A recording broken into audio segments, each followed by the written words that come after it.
Hi, Elizabeth. Um, sorry, can you hear me? Hey, how are you?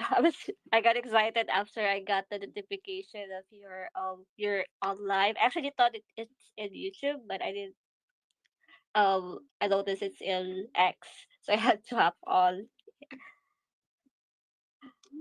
Yeah. No, no, continue, please.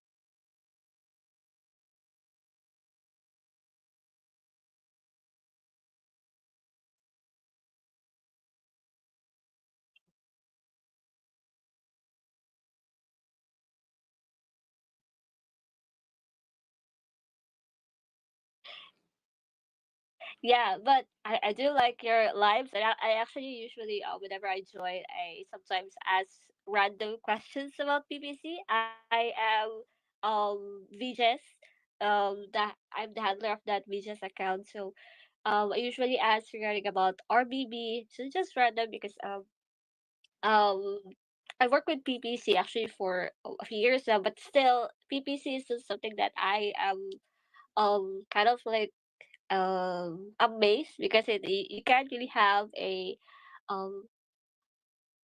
um formula to understand it. It's like a complex thing. Like one strategy can't be applied to other products. That's why so you're still in the learning curve regardless if you've been working on PPC for years.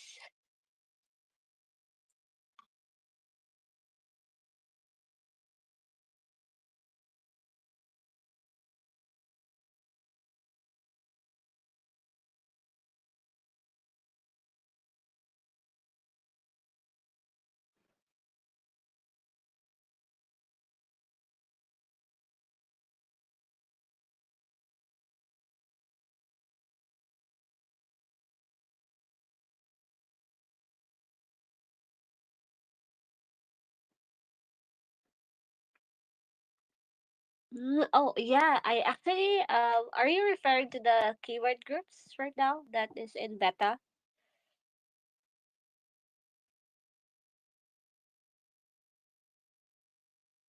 Yeah, we actually me and my team actually tried that one. We had it at all of our products. So we noticed that it did provide us more, or at least for discovery, kind of like keywords we didn't thought our products could potentially show that particular keyword Mm-hmm. at a very low bid. So right now we have like in keyword group on all of our product with almost 200. So that's a Mm-hmm. lot, Yeah. but it's just really a test, see if it will work. So Yeah. it's a default bid of 0.25, so it's giving us like around 1,000 to 5,000 daily sales with ROAS of 5 to 7 ROAS. So Nice. it's kind of like just will help us ad revenue at a very low bid, Yeah. targeting keywords that we know we could potentially target. Mm-hmm. Yeah. No, those low bid uh strategies are awesome. The problem is like those are really hard to scale, meaning like you don't really want to increase the bids because that's where you get in big trouble sometimes. But if you have a lot of them, they work really, really well. Definitely. Then if you like, you just need to weekly maintain it. Making sure that you negate those because even though the ROAS is at 5 to 6, Mhm. it can also become like a problem because you Yeah. have to check it weekly so that you can negate those keywords where you spend a total of $100 without really um selling anything or converting. So you Yeah. have to kind of maintain it. That's just really the thing. But in a small scale, I think it does help on other brands. Mhm. Yeah. I agree. I agree. There's some interesting out of the box strategies you can do. Like we talked with one brand the other day, and I was on a client call, and um there's a specific product that he's run, and we just can't seem to get the conversion rates up. So he's running the brand basically how you should with new products, is he's launching a bunch of products this year, and he's basically like, all right, which of these can be profitable, and if I can't be profitable, I'm just going to cut them. And there's one product that unfortunately, like, we can't be really profitable with. It's just gonna there's low volume and there's only so much room in the space. Um, and so what we're doing with that one, we just had a conversation. He's like, all right, I'm going to be discontinuing it. We're like, okay, so we're discontinuing it. Like, we're not going after those aggressive rank strategies because, like, that's great for long-term growth, but it's not as profitable. And if we're going out, then we don't need the whole rank because we're not going to benefit from it. So now we're shifting to like all those strategies you're talking about. It's like, well, where can we get profitable sales and just have stock run out, pretty much. Oh, I agree. Yeah, we do have that. We do have those situations too. We usually just like if ranking is not an option, perhaps discovery can help your brand. For example, Mhm. if um top of search is expensive, you can opt for rest of search. Perhaps it will like help, or it will convert you better. There are also cases where product targeting is much profitable than the keyword targeting, so that's where we opt to do. I do want to ask a question, Yeah. although I did ask this before, but I'm not. Now that I am trying again this particular method on Amazon, I wanted to hear your thoughts on some of your brands if you've tried this about rule bid base. Mhm. Yes. Yeah. So I've been actually we've been testing this since last year. We have different studies, but in my end, it does work for me, some especially on some of my top selling products where I don't really have to change anything and just let Amazon do it. Mhm. And lately I noticed that I've been getting great conversions on top of my product with where I applied the RBB with ROAS of 3.95. So Hmm. my targeted ROAS is 3.95, but my daily ROAS is at 5 to 6. And I'm selling at around 2,000 to $4,000 on this particular campaign with around 200 keywords. And I think only 50 of those are converting well. Hmm. I mean, converting and with conversion, some don't really spend that much, Mhm. but that's the case. Because I also wanted to hear if is this because of the brand that I'm handling? That's why rule RBB or rule build base is Mhm. working, or this is just really like how RBB works. You mean, have we seen it work across that? Actually, I love these conversations. I think you're teaching me something because I'm like, okay, now I need to get back to the team and be like, hey, we should test rule based. So I'm probably going to ask you a couple of questions about how you're testing it. Um, because in our experience with rule based, what we found is that I think it's okay to maintain um like if the campaign is already kind of close to the ROAS.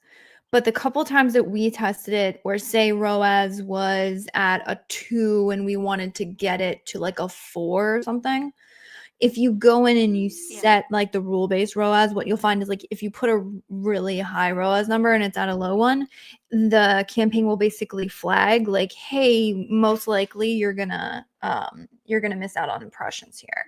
So what we found is that I think it was an okay like base optimization. But then the other thing that we had found, which I have to check bulk files again because they recently added the ability to manage like the budget rules in bulk files. Because that was the other reason we didn't use some of those like in platform like automations. Was because it's really difficult to like manage those at scale. But with the ROAS base, that's a bid strategy. I'm gonna have to. Now you got me thinking about tests because I'm like, okay, is that would be my question. Like, is it possible to like edit it at scale? Because what we found is like we would test it and then it's almost like because you don't really often check bid strategy, sometimes it's kind of hard to like go back and Yes. adjust it and remember where you had it. Um, and then so for that reason, the non-scalability, and then because we tested it and originally didn't get great results, um, we I don't think we use it very often, although I would have to ask the team because our team's actually changing my mind about some stuff. Like with dynamic up and down bidding, I used to say like, Mm-hmm. forget it. It doesn't work. Never use it. Use fixed bids or down only. And there's been a couple accounts where like we're actually struggling to get impressions on some stuff, or like they're on it's actually funny on some really high cost per click um markets, like um supplements and skincare and stuff. There's been some instances Yeah. where we're really struggling to gain impressions or get any traction on it.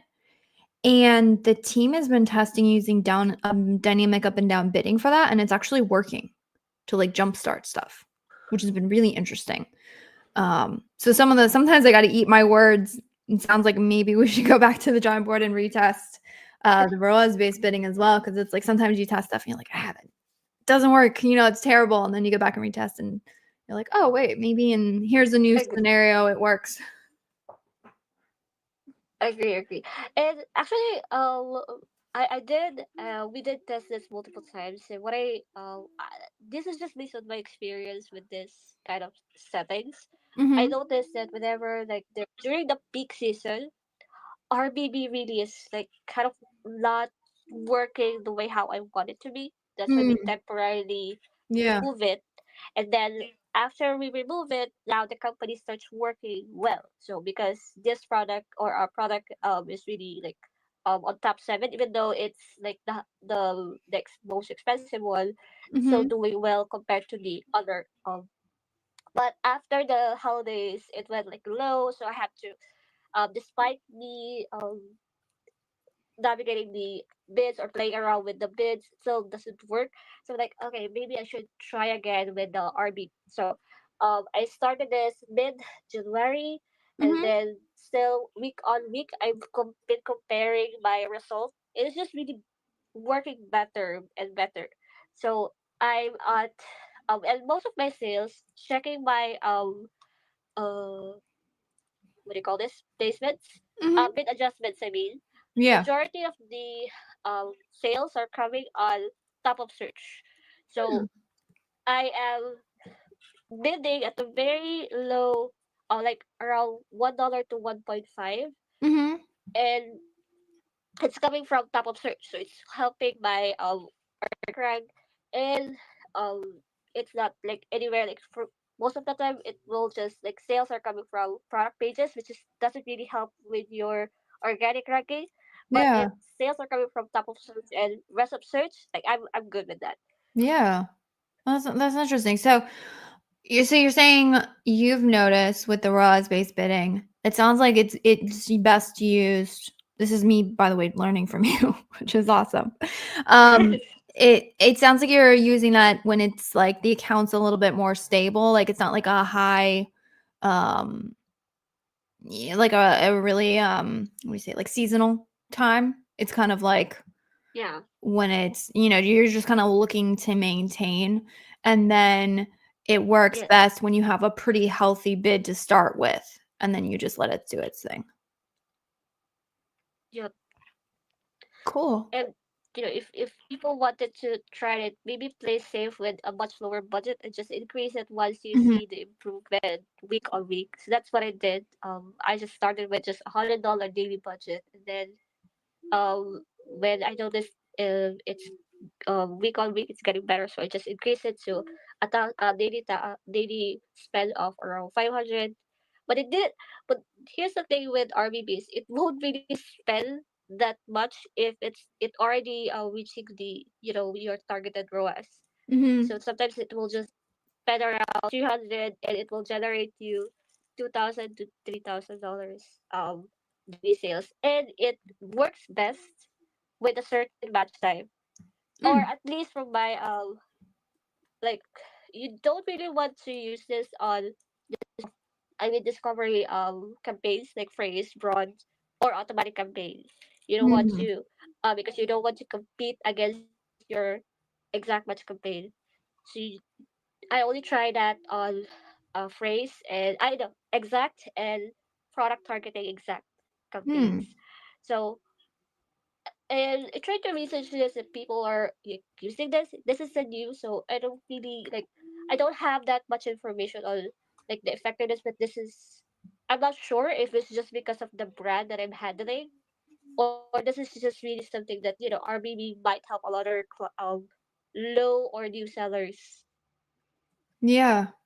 Let me ask this. When you're determining the campaigns to do it on, are you doing it on existing campaigns that you kind of have a good idea of how it's going, or are you like picking new ones?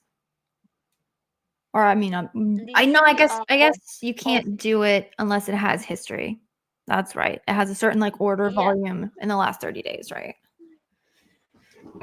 at least 10% above 10% conversion. Mhm. You won't have this option if your campaign have not yet sold above 10%, above 10 conversion for the last 30 days. Mhm. So, but I've tried this on my 2024 campaigns. It worked. Old Mhm. campaigns, yes, but I think any as long as you're allowed to apply the RBB, it Mhm. works best. Although I do notice that old campaigns works better compared to the new ones that we've been setting, Yeah. regardless if it has RBB or not. That's interesting. Yeah, that Yeah. might be some. Well, so have you? Again, this is me mining you for information, but this is what I do with my team. When somebody's like, "Hey, this works," so I'm like, "Okay, cool. What's your criteria? What do you look at? What is it?" That's literally how I. By the way, if anyone's leading a team, I was like, anyone listening in, I don't know if they are, but if you are, I was worried as I got a little bit more removed from stuff that I would end up like losing a lot of the stuff because I used to do the testing myself. Now my team does it. I Mm-mm. found that's actually the secret to learning from people is figuring out something really cool and then just like asking all the questions of how they're doing.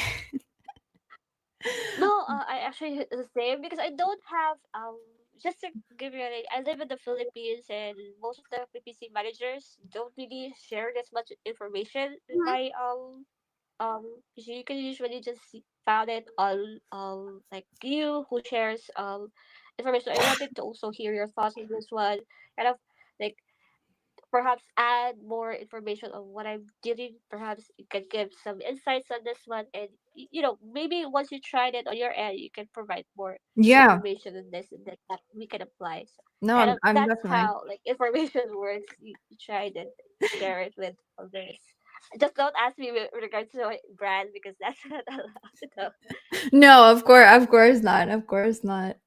That would be so. I guess my last question, when you said it worked best on the specific targeting, have you tested it on something with a bunch of broad match on it? Yeah, I did. Although only because for the broad match we don't really want to spend that much on research because Mhm. we've already like figured the type of keywords best work for the product we have because these are established, but we just wanted to figure out what is the best CPC we can apply per product that is profitable with the like Mhm. so that's how RBB uh, that's how I was able to apply the RBB on my product targeting and MKW exact match campaign. So, but I did test it before. It's okay. It's generating keywords. It does help. So it works the same with the MKW exact. Only that it's cannibalizing by MKW exact. So I have to always negate it. Mm. Um, like because I don't want to target the same keyword twice with the same ISINs in different Mm. campaigns. So Mhm. yeah. Got it. So you were in more of a search term isolation strategy then. Yes, yes. Got it. Cool. No, that's helpful information. For us, we don't do as much search term isolation. So if we're looking at just status quo stuff, I'm basically gonna throw this recording to my team and be like, all right, listen to this timestamp. Go run some tests for me. Let me know how it's going.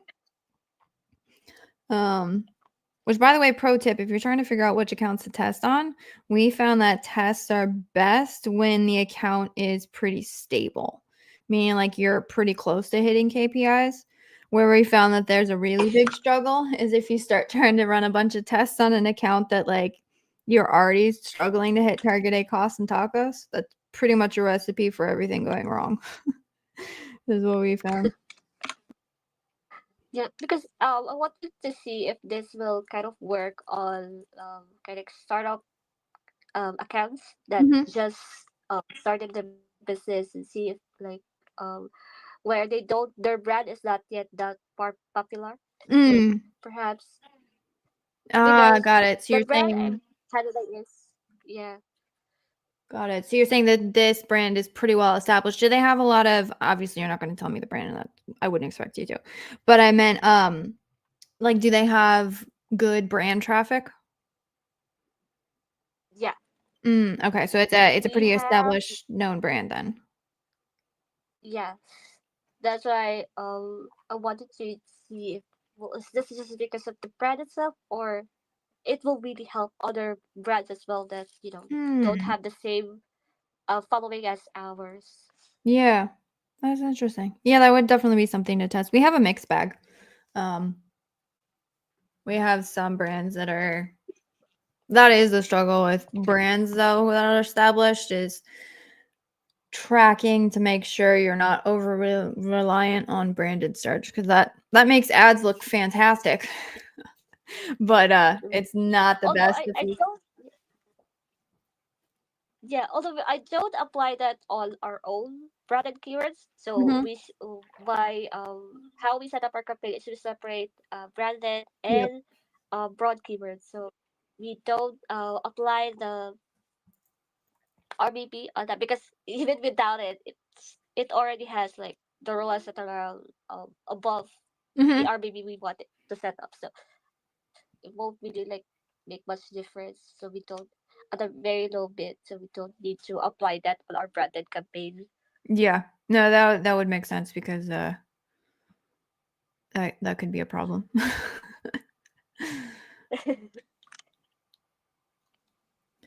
um Sweet.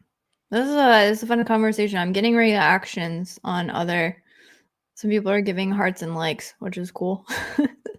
So they're liking your strategies, which is awesome. So yeah, if anybody tests any of this stuff that we're talking about, uh let us know how it went. We're all sitting here testing and trying to figure some stuff out, which is awesome. Um and yeah, if anyone wants to join, I'm pretty much just randomly hanging out here. I gotta hop on I'm gonna do another live, but I think I'm gonna try and do more of these if anybody joins up because um I can do audio events while I work. So I'm pretty much gonna I'm just gonna go try and live stream. See what that looks like.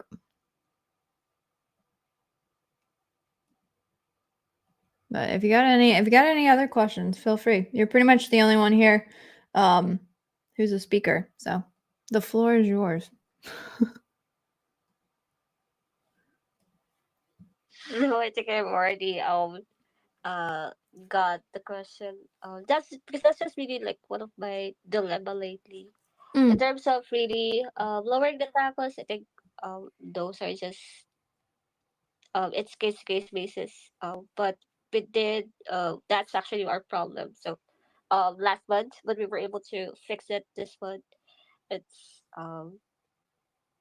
those are just some of the brand's issues right now. We're regarding about lowering the tacos and ACOS. But yeah, we just wanted to at least really understand the nature of RBB. mhm. Yeah. So you were able to lower tacos then? Yeah, yeah. We did actually dramatically from 13% to now we are at 8%. It's a Nice. team effort, so it's a good. So we I work with the team and we were really able to do that in this particular brand. Very cool. Very cool. How did you do that? I mean, I know how we do it, but I don't know if you have anything else.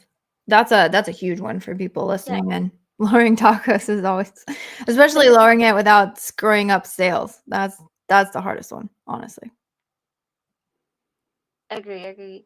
Well, in my case, I usually just I do it per family. So because I'm handling Yeah. multiple products with different multiple variations, so we always wanted to start with the variation that spend the most, and then Mhm. figure out where all the spending are coming from, and then try to see if either it's best to lower it or stop it. So we did first negating all those uh zero conversion week on week. Because what we noticed is after the holiday seasons are um I think it's because we've been focusing on targeting a lot of keywords during the peak because we wanted to show up as much keyword as we want during Mhm. the peak season on Amazon. Mhm. So then after that we work on negating all the zero orders when spent Mhm. on each of our researching campaign from automatic phrase broad, especially category campaigns, because Mhm. those are the highest spending under our portfolio. And then I think similar situation with others. We don't really. Oh, this is actually the problem on others because they kind of like struggle to let go on some of the keywords they're targeting. Like they Mhm. don't want to lower because they think that this might work or something like it might get conversion. That's the issue on other manager. Oh, I'm not Mhm. sure because I do have this um um thoughts as well. So what we did is we applied where lowered the uh bids and some of the keywords where we are already ranking. We still show up on those keywords, but we lowered our bids on that one, and it worked. So especially with the MKWs where we didn't apply the RBB. So under my portfolio, I only applied the RBB on my top products that potentially sells around 100K per month, because I don't we don't really want to keep on changing the Mhm. bids on this particular campaigns. Yeah. Um, and it did help. So we were able to lower the tacos. So um we based on the last result, yeah, we are at, I think, for the last 14 days we are at 9% so Nice. far.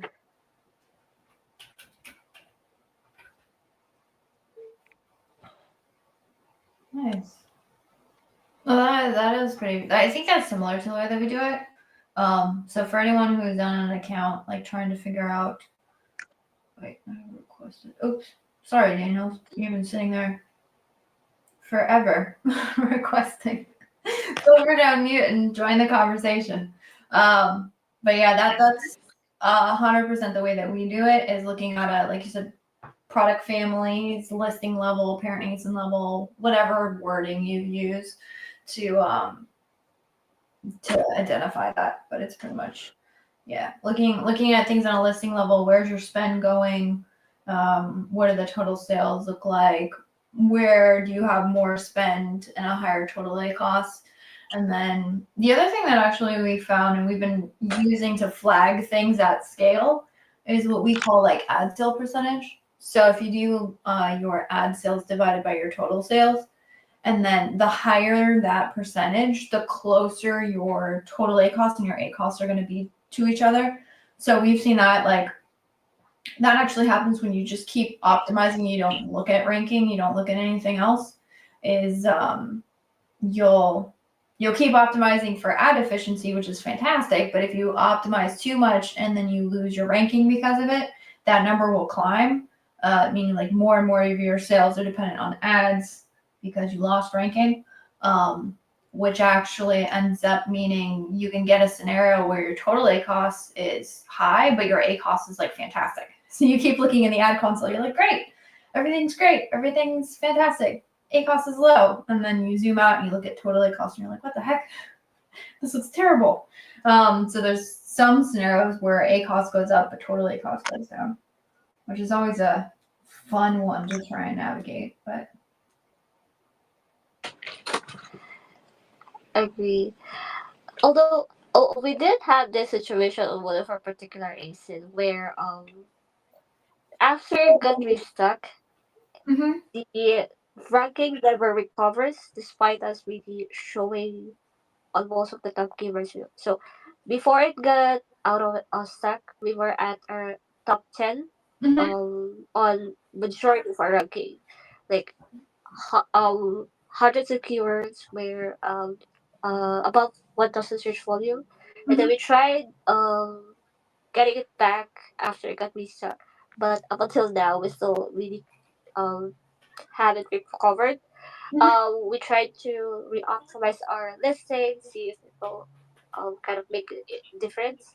Mm-hmm. Still none work. So right now, um what we've been doing, because the management decided to just, you know what, just let's just focus right now on other product and let's get back to this one in a Yeah. later date because we have other products. So what I did right now on this particular the campaigns I have for this particular product right now are just MKW exact with RBB and a low bid campaigns. So Mm-hmm. the A cost is 22%, but the overall TAC cost is at 18 to 20%. So majority of the traffic are coming from ads and Mm-hmm. nothing much from organic. So Yeah. that's still really the thing that we've been figuring out lately. Yeah. Yeah, that can definitely be a struggle. Um,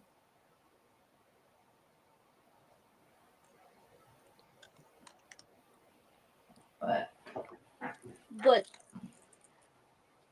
sorry, but have you like d- have you experienced it before where after your product got reset didn't recover the same organic ranking it has before it got out of stock? And what are the things you've done so far to mend that issue on that particular listing? yeah, that's tough. So to do that, you basically want to get a benchmark of where your conversion rate versus the category averages. The easiest way to do, I say easy, you can do that using brand metrics. That'll be at the entire brand level though, but that one's like really easy to check. The other thing that you can check is search query performance report. There you can calculate the average click-through rate and conversion rate, and you can compare it to yours, which is helpful. From there, it's basically just like where's the conversion rates of us versus our competitors, and then to determine where you might be falling flat in terms of conversion, like basically how to fix it, because it's really easy to find out like, okay, we're behind on conversion rate. It's hard to figure out how to fix it. So to fix it, you want to look at reviews. We look at price point of the category as well.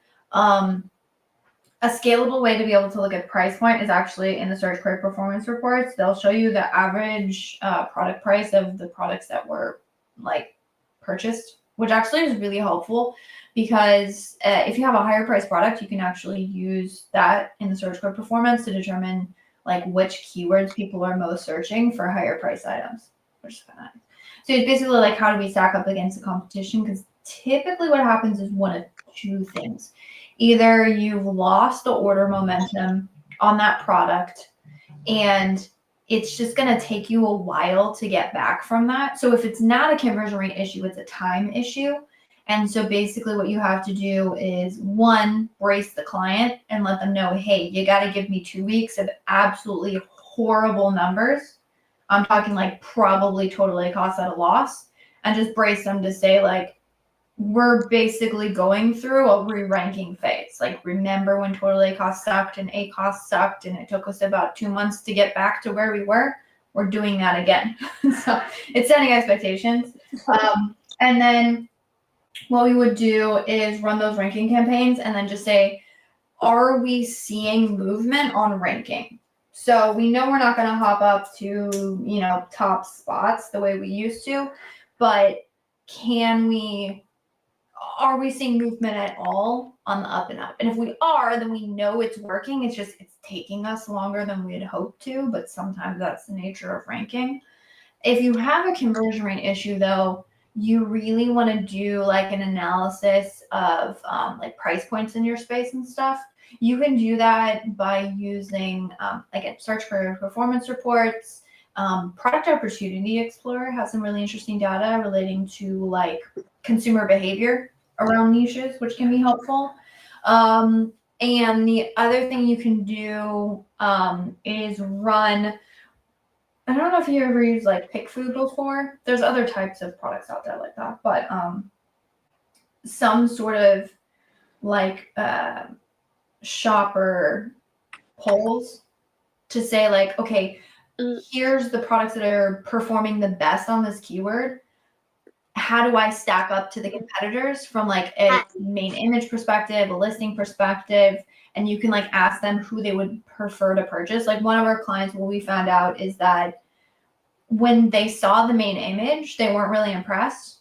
So we were doing really crappy on the main image, but when they actually got to the product listing, when we had them compare like the overall listings to each other, we were a lower price point. So they said like, hey, we really like the feedback we got from the consumers was if they actually got to the listing, they liked our product, but they weren't even getting to the listing because they didn't like the main images and stuff. So I was like, well, there's a fix, main image. So you can just kind of look at those things. And sometimes, honestly, it's just a time thing. I don't know if any of that was helpful. We could.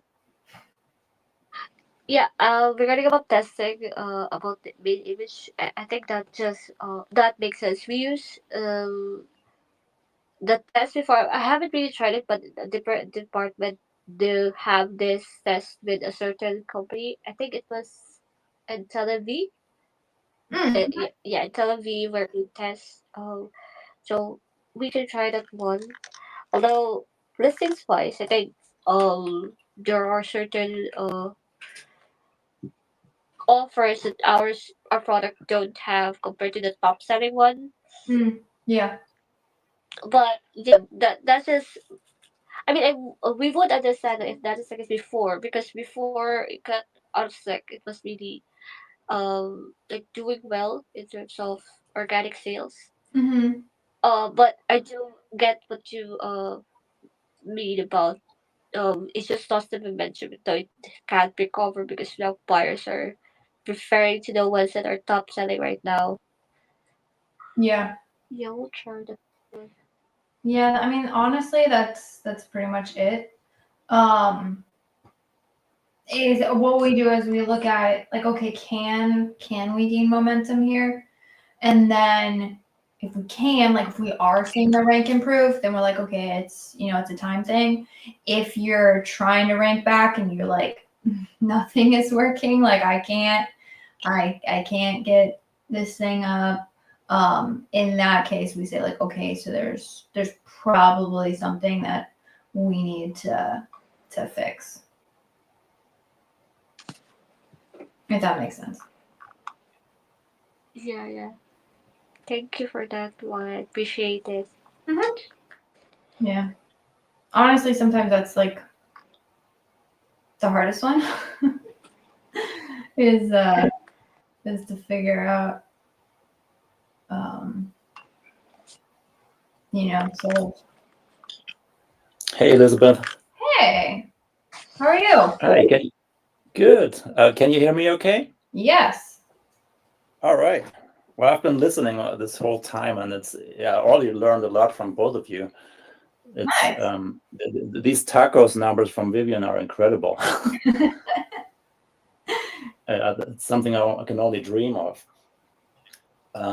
What I'm currently looking at, and I would like to get your feedback on, is keywords that I use that have our brand name in it. And of course, the ACOS is pretty good, below average, but I think they're already looking for our brand and typing it in.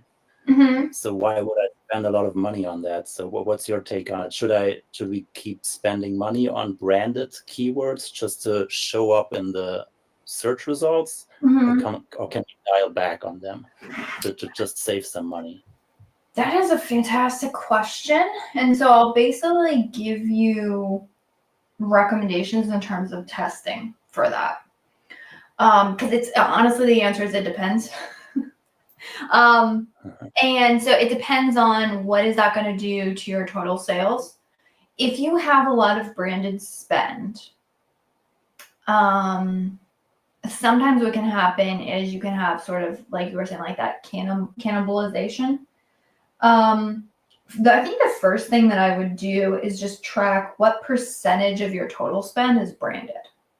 Let me ask you this: Are you mainly running sponsored product ads? Do you have all ad types, or? We're running keyword ads, product targeting, and we tried video ads, but it was just burning money, so we stopped that. But yeah, keyword ads and product target ads.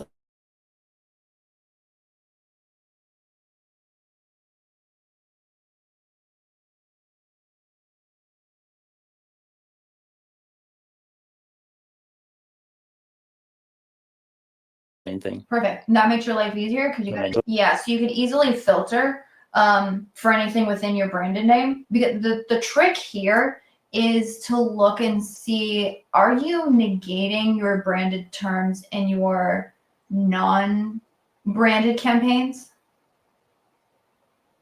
I don't think we do. Okay, then I'll give you two things to check then. So the first one that you can use just spreadsheet filters for this. It's pretty easy. So you would go in, you know how there's a targeting column and then there's a search term column. So I would filter the search term column for anything with your brand name in it.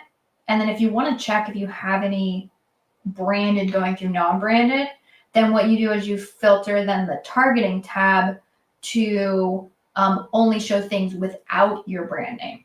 And so what that's going to show you is because the search term has your brand name and the target doesn't have your brand name, then you can say like, oh, I have a lot of spend going through, or maybe it's none, which then at least you know. So that's just like, hey, do I have mix-ups here? Do I need to add negatives? But then the second thing I would do is like, I just want to know the percentages.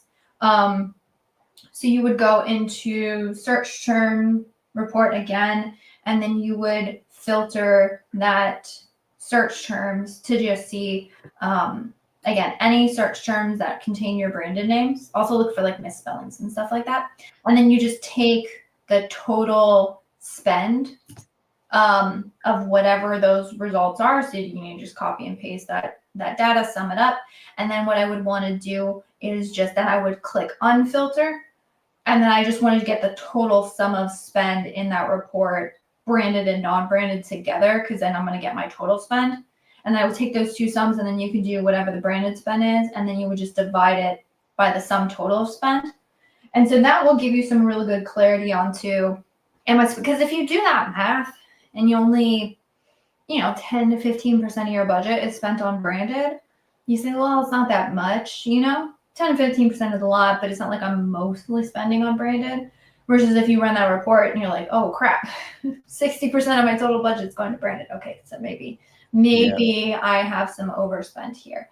So I would just like get visibility into like how much are we even dealing with. And then in terms of pulling back, here's how I would think about it. I never want to run my branded campaigns in the negative, meaning I never want to have high A costs. So I would look at all of those targets and wherever you have them to be like, is there any branded where I'm losing money? Because if there's any branded where I'm losing money, get rid of it or turn it down or turn it off or do whatever you got to do. Because that's never going to make sense. Now, it sounds like you obviously convert well, so you'll probably be fine, but I would at least, kind of start peeling back that. And then in terms of turning it down, I would say if you have it well separated, the easiest way to turn it down at scale, and there might be some people listening who disagree with me, and that's fine, but the easiest way to turn it down at scale is if you have that branded spend isolated in like specific campaigns. You have like your branded campaigns, and you've already again done that work to identify like, do I have a lot of stuff slipping through the cracks, or is it mostly in these branded campaigns and I know I have control over it? In that case, you can just start lowering budgets of those campaigns. That's the easiest way to do it. So if you instead of like worrying about the bids here and this, that, and pausing all this stuff, you just start like slowly dialing down those budgets. So that's gonna dial down everything. But then what you do is you just watch. I would watch your total sales, but the second thing that I would watch is your total ACoS. Because like maybe, yes, you're getting total sales, but because we're dialing down the spend, again, it depends on your goals. If you're like, I only want top line sales or what I need to show progress on, then maybe you can be careful. But even if you did have a decrease in your total sales, then you at least could say, well, maybe I have less volume, but like I'm way more profitable because I'm not spending so much on this branded, so I'm okay with that scenario. Again, it's dependent on your account. But we find budgets are like a really quick dial if you want to do like a kind of large scale test, to just start tweaking and then watching the numbers and see what happens, if that makes sense. Yeah. On some keywords, for example, that's when I check Helium 10, I see that for branded keyword, we're already ranking #1 organically and #1 sponsored. So does it even make, if you're already #1 organically on that keyword, does it even make sense to spend any money on that keyword? You can test. I'll give you the easiest way to test this, because I'll say the most dangerous thing in these scenarios is to have like an all or nothing strategy, because to be honest, we don't really know what's gonna happen. Because one thing we have seen, like say it's your branded term plus a main keyword, so it's like brand name metal cup or something like that, where you have like a root word to it. We've seen that actually the algorithm will make some correlations of sales that happen on like a brand name plus keyword that do kind of help your overall ranking on other ones. Now, the impact on that is like, there's no way to know 100% the impact, and it honestly varies by search. But that becomes really dangerous if you just like, let's just pause everything and see what happens, because if it does impact really badly, then you got to scramble to turn things back on, and like it doesn't always work as well. The easiest way, let me ask this. What do you use for bid optimizations? I'm sorry, can you say that again? What platform or system or like software, how do you do bid optimizations? Oh, yeah, right in Seller Central. Okay, cool. So when you're... And I usually... Sorry, go ahead.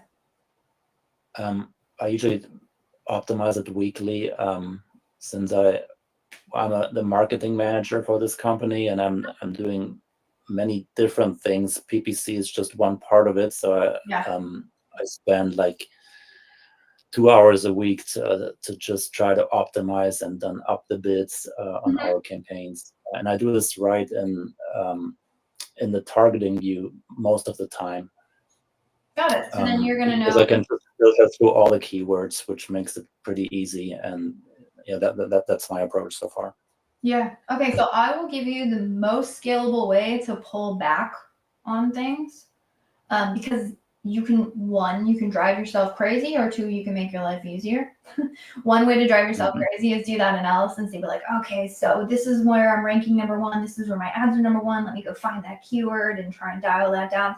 Trust me, that's going to take you all day. There's a much easier way to do it. So how I would recommend doing it is, for all of your branded terms, I'm sure you have some sort of bid optimization strategy, which requires some sort of ACoS target to say, okay, ACoS is X, then I'm going to dial it back.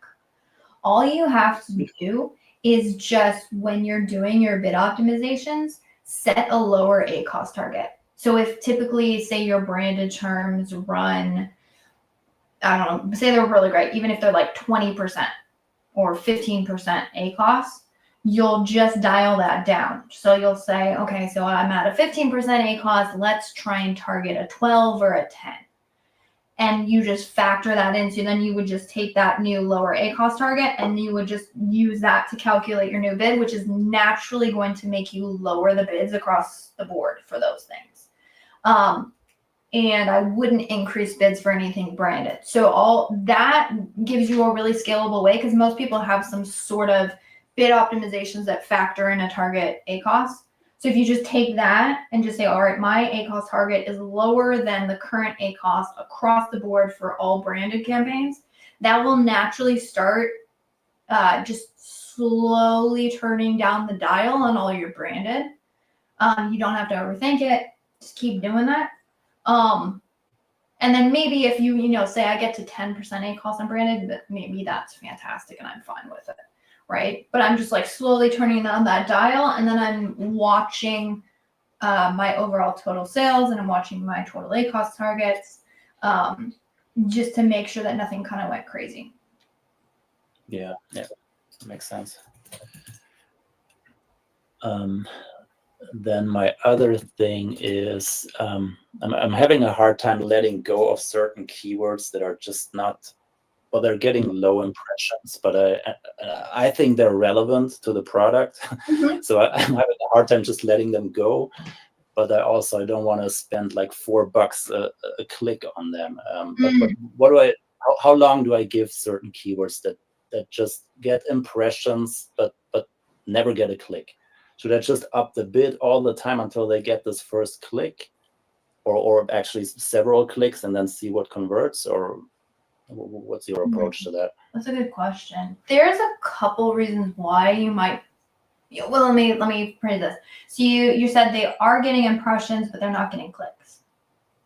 Yeah, well, currently I have like I think 1,300 targets that are getting less than 1,000 impressions and no clicks so far. Got it. In that case, what we do is one. Know that there's probably a couple factors as to why those may not be getting the impressions. Some of those could just be that the search volume is low on those, if they're like long tail and stuff like that. So there's some things you don't have control over. What we would do in that case is we set a bid ceiling. So for the account, some bid ceilings might be $2. If you have a supplement account, your bid ceiling might be like $4, $5, $8, something crazy. And then what we'll do, I'm not a huge fan of like doing massive increases across the board. So example, if you have like 1,300 targets and then you went in there and you're like, all right, I'm jacking everything, my bid ceiling's $5. Let me jack them all up. Like I can almost guarantee you that could like all of a sudden like have spend go crazy, and then you're running around trying to optimize, and that puts you in a really poor position. I'm typically not a fan of like incremental bid adjustments for most things, because I think they move too slow in some scenarios and they move too fast in other ones. But what I have found incremental works really, and by the way, incremental just means like increase bid by a set amount. So like 5 cents, 10 cents, some people do 20, whatever that is. I like incremental adjustments for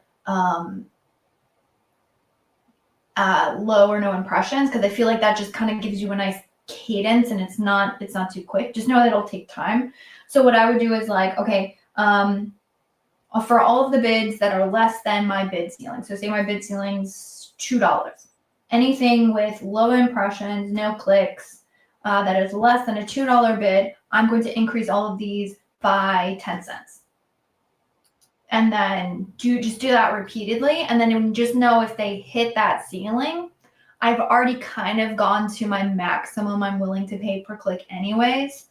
The only exception would be if you identified a keyword that, you're like, I know this has good search volume, I really want to test this one, then maybe you would just like flag that for yourself and do some more like, just really dial up the bid, see if you can really get things moving. But other than that scenario, I'm a fan of just like slow incremental adjustments, and then making sure, because what happens if you continue that raise bids by 10 cents and then just in continuum with no fail safes, you'll end up with like $20 bids sometimes. It's ridiculous. I've audited those accounts. I'm like, what the heck?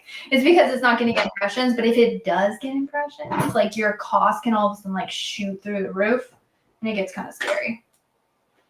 Yeah. Can I add? Yeah, go for it. Yes. Sorry. I got. Hi, Danielle. Yeah. Regarding Hi, about Lily. what you mentioned. Yeah. What you mentioned earlier on some of the keywords. That's actually like one of our struggle as well. For the month of January, because there are keywords that we don't really want to let go, but we keep on spending because we wanted to see if like it might work some or. So although I do have this situation on one of my campaigns on a particular product where the keyword is this is just for one keyword actually, a single keyword campaign. We're converting, like we're getting sales, but the ACOS is really high. Like I had to bid at 1.5 to get conversion. So what I did is because we don't really want to keep on spending $500 for this particular keyword. We're selling $1,000, yes, but our rank didn't really like improve despite us selling those number of units. So what I did is I tested. You know what? How about I set the bid at a very low and then apply the RBB.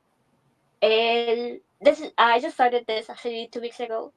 And then week on week, my ACOS before I applied the RBB, that's at 50 to 70% week on week. After, it's now 40%. And then the second week, it's now 34%. And then my daily ROAS is now at 3.5 ROAS. So, basically, what happened here is um, I set up the bid at a very low and then set a specific ROAS or targeted ROAS on this particular campaign. It just set a very low budget. And then after this one, it did also improve our organic ranking on this particular keyword. So before we started the RBB, our organic ranking is at page 2. Then after, based on the historical data on our tracker, it improved from 50 or 45, yeah, 45 to now 11 and 14. So that's just really one of the things that I discovered on the RBB for this particular product, and it's not really like one of the best. Actually, the bestseller one, with the same price as ours, has over 100K reviews, and ours is just at 1,000. So, like the difference is really high, but we were still able to like compete against this number one seller with the help, or I'm not sure if it's just because of the army, but it did help on one of our particular campaigns. That's interesting. I haven't played around with the RBB bidding so far, but maybe I should look into that. Yeah, I learned something about the RVB bidding, but Vivian touched on a really good point. It's kind of like a side thing, but if you are you're finding that like you want to go really aggressive with your bids, but of course that can be like kind of scary because you're like, something can pop off in terms of spend. You can use like low budgets as sort of like a fail safe to know that you can go really aggressive with your bids, and then it's not going to kind of pop up and scare you later on. And then of course if you get traction,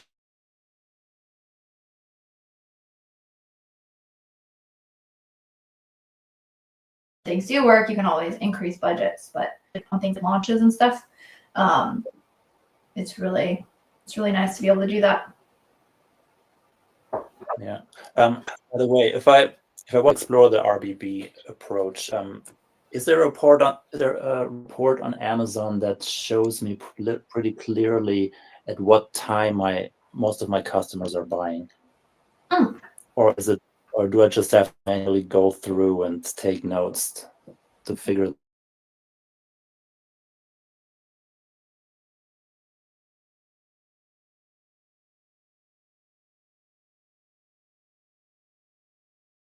The RBB bidding, you would have to go manually through the campaigns to set it up. If you choose that, you know how there's the drop down that allows you to choose like the date ranges or like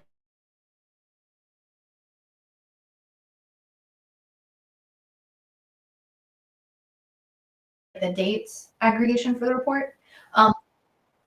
Hopefully.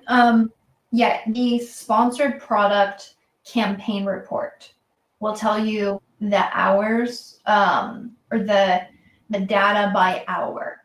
So if you go into the reports, you choose sponsored product, you select campaign report, you should somewhere on that where you request the report, you should see a drop down where you can select daily. So it'll say like monthly, weekly, and then that one will give you daily.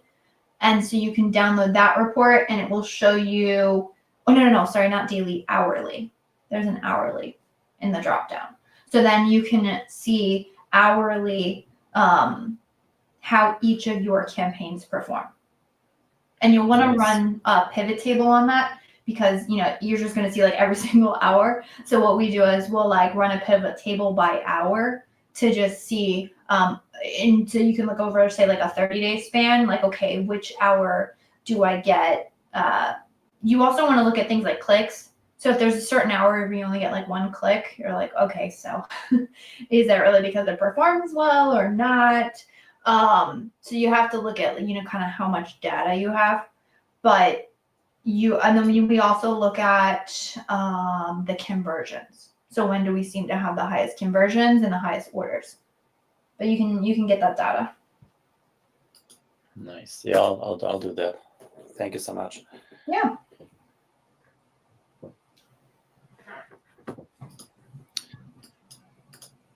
I have another Amazon-related question. It doesn't necessarily have to do with PPC, but you said you were open to these questions too, right? Yep, and if I don't know the answer, then I'll let you know. Yeah, I won't blame you. Go for it. And we have actually, a lot of our products, they come in glass jars, and we always have the problem with Amazon shipping out these products in padded envelopes, and then the shipping carrier just smashes it near the front door, and the glass breaks, of course. And they never seem to use just small boxes, like the tiniest beauty items, for examples, who are almost unbreakable. They come in tiny boxes, but not our product. They keep shipping it in envelopes.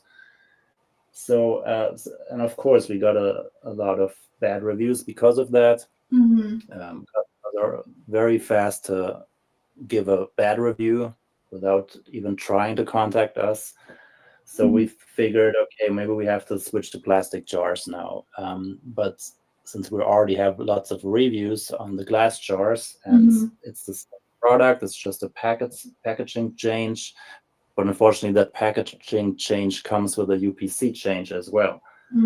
So what's the best approach to get a UPC change on the glass jar ASIN without having to create a new ASIN for the plastic jars and then basically losing all the reviews?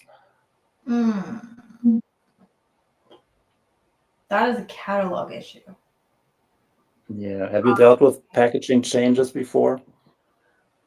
We have. How does that work with SKUs? Can you create a new SKU and just have that sent in under the child ASIN?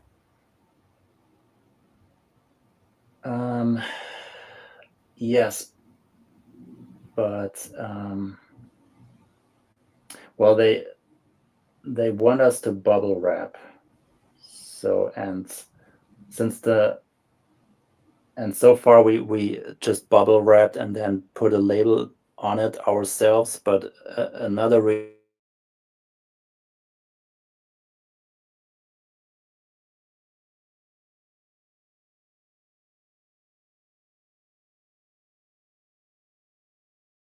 to switch to the plastic jars so that we can just send it in, and it doesn't really work. Got it. Because it's still tied to the original UPC code.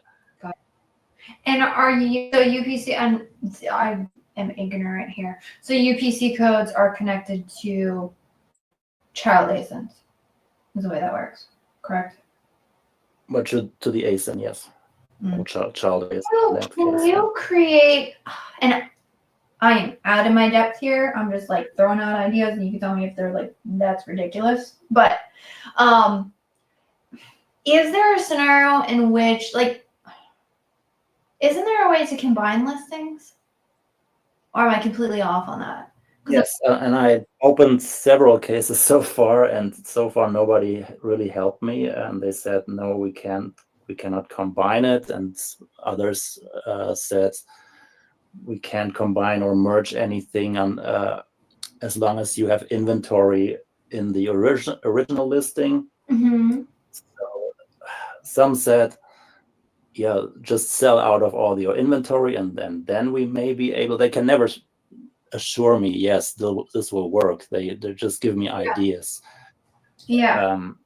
That was one suggestion from Amazon customer service. The other said, oh yeah, we changed the UPC codes, and all you have to do is just delete your listing, wait 24 hours, and then recreate it again, which sounds kind of scary because it's our best seller. Yeah, no, I understand how that would be. And then the next customer service representative said, no, that's wrong. That doesn't work. And it's, I just,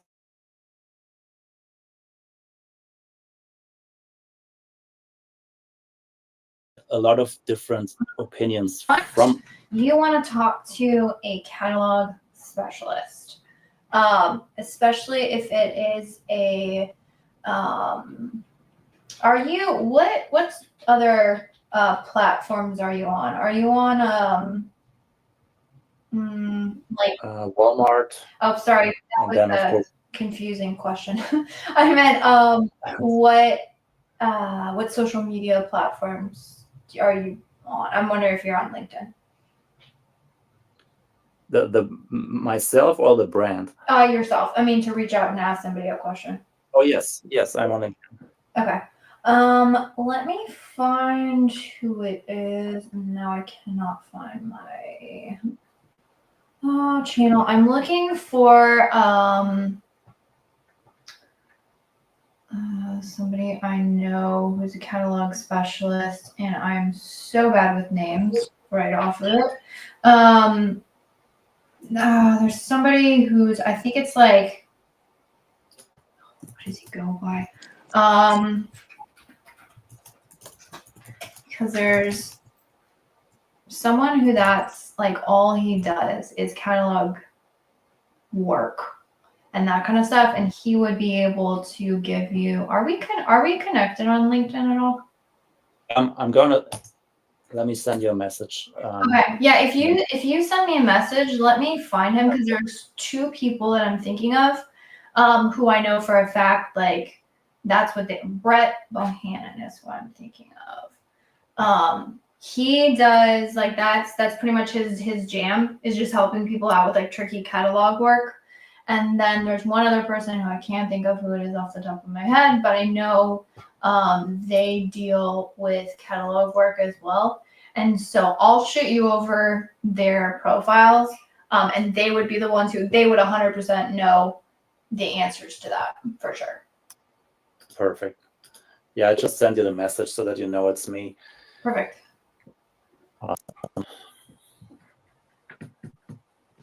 Yeah, so I'll find their profiles and I'll send you over those, and you can tell them that, like, hey, Elizabeth sent me over to you. And if they don't answer, let me know. I'll call them. Awesome. Thank you so much. In that case, if you got anybody's got one, I just wanted to ask. Sorry, go ahead. Oh, sorry. Yeah. I just wanted to clarify Dania regarding about your situation. Also, just to clarify, you wanted to just change the bottle from glass to a plastic glass bottle, right?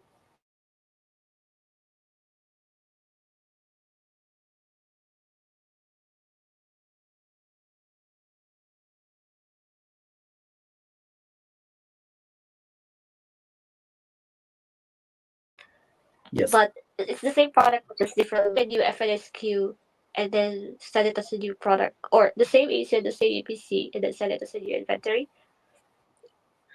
Yeah, but it would be easy if we would just keep labeling our stuff. But since we want to eliminate that step, we have to make sure that Amazon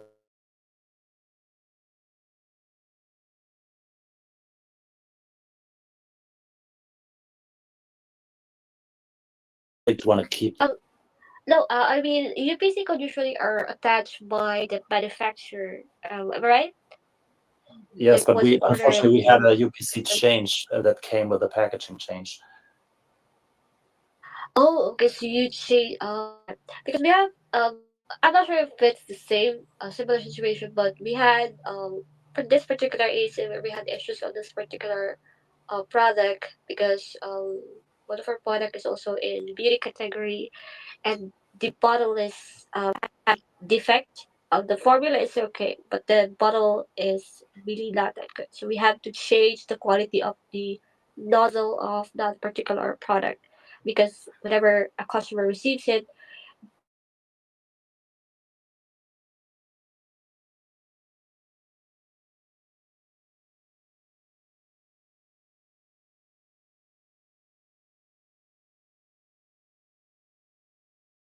the item is already like that.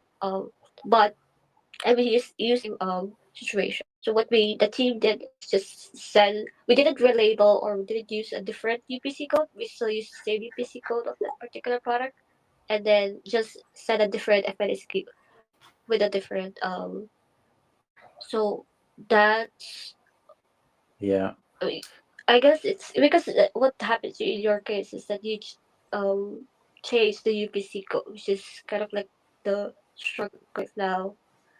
yeah, and then that causes all these issues for us right now because and I'm not quite sure that was another team member that worked on the packaging change. I'm not quite sure why we had to go with a different UPC code on that one. It would have made things way easier if we could have kept the same UPC code. Yeah, but here we are. So I just sent you over the link to the two profiles, the people I recommend. So they're both Awesome. Oh yeah, I got it. Thank you so much. so you can again How reach out to them if you need. I think I have both of their emails if you can't get a hold of them, but I know both of them are. I think they're both pretty active on LinkedIn. So you should be able to hopefully get somebody who can help you out. Yeah, thank you. I'll try.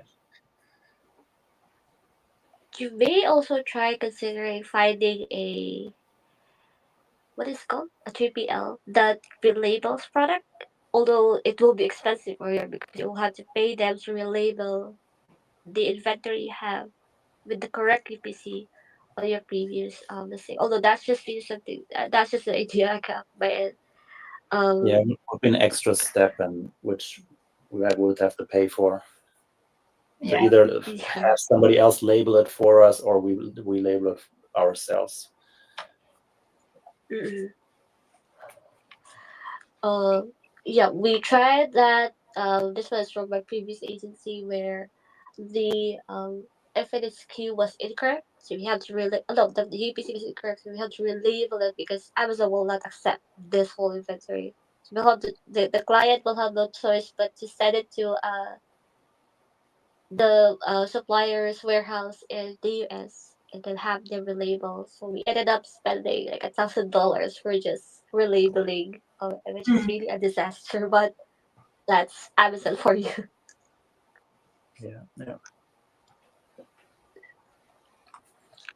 Cool. Well, if anyone's got, and if you guys all have another couple questions, let me know. I can maybe answer one or two more, but I'll probably hop. I'm gonna do another live today. So today is the day of the live. Yeah. I'm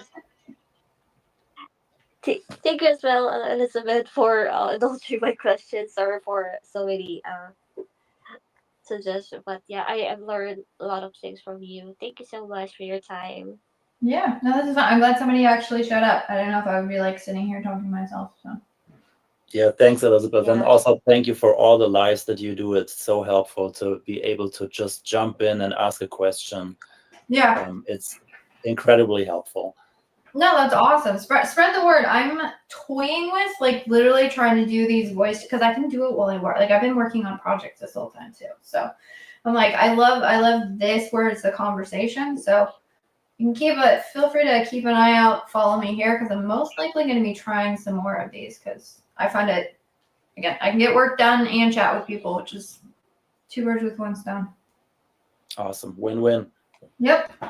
Awesome. Well, I appreciate you guys joining with me. I appreciate you guys testing it out, seeing how it goes. So yeah, this has been super fun. Gonna go probably get something to eat, and then I got another live today with the co-founders of Core Group. So gonna be 3 other minds on Amazon PPC jamming out today, and probably about an hour from now. Yeah, thank you. Do let us know once you test out the RBB for your, and then Yeah, no, especially with new account. Yeah, no, I'm gonna let my team know about that for sure. And if we do, expect a post for me to start commenting on that. Yeah. Thank you so much, Elizabeth, and also nice chatting with you, Danielle. Yeah. I also have to leave. Bye bye for now. Bye everyone. Yeah. Nice talking to you too. All right. Bye everyone.